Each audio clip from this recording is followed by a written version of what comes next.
Hola, amigos de las redes sociales.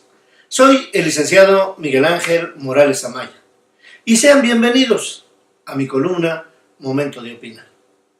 Recientemente comenzó un nuevo sexenio presidencial. El Poder Ejecutivo cambió de nombre, de colores y hasta de preferencias políticas. El Poder Ejecutivo recae en una sola persona, como lo indica el artículo 80 de nuestra Carta Magna, en el presidente de los Estados Unidos mexicanos. En nuestro país vivimos un régimen presidencialista, es decir, donde el representante del Poder Ejecutivo es al mismo tiempo jefe de gobierno y jefe de Estado, además de ser comandante supremo de las Fuerzas Armadas. Vayamos por partes.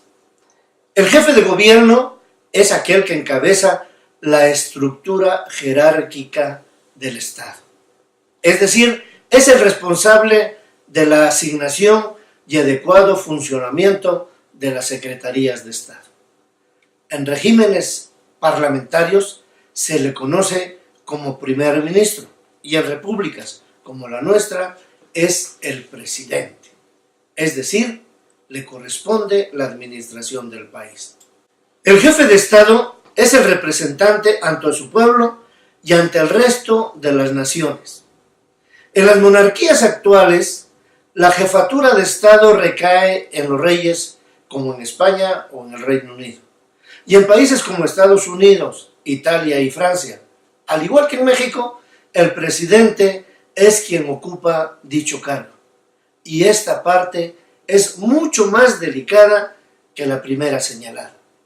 Así también, como dice el artículo 89 de nuestra Constitución Política, el presidente o jefe del Poder Ejecutivo es el comandante supremo de las Fuerzas Armadas. Es decir, es la máxima autoridad militar a quien le juran obediencia absoluta los miembros del Ejército, la Armada y la Fuerza Aérea Nacional. Aún sin preparación militar alguna, sin conocimientos de estrategia de guerra, sin conocimientos de la naturaleza del ejército, el presidente es quien da las órdenes que deben ser ejecutadas sin objeción alguna por los integrantes de las Fuerzas Armadas.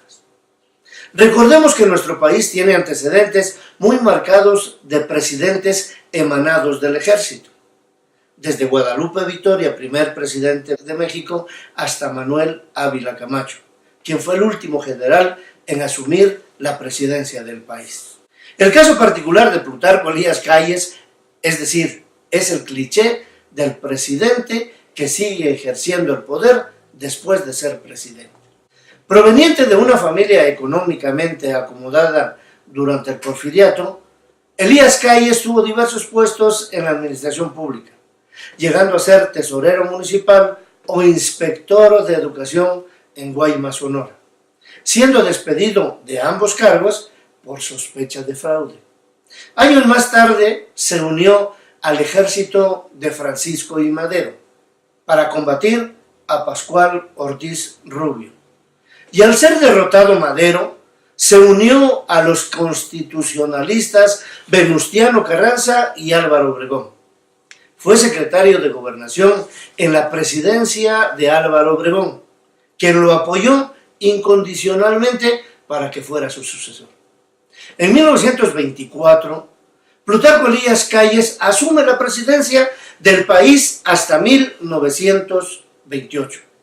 Un año más tarde, crea el Partido Nacional Revolucionario, antecesor del PRI, con la final de juntar a políticos, militares, empresarios y representantes populares en una sola voz.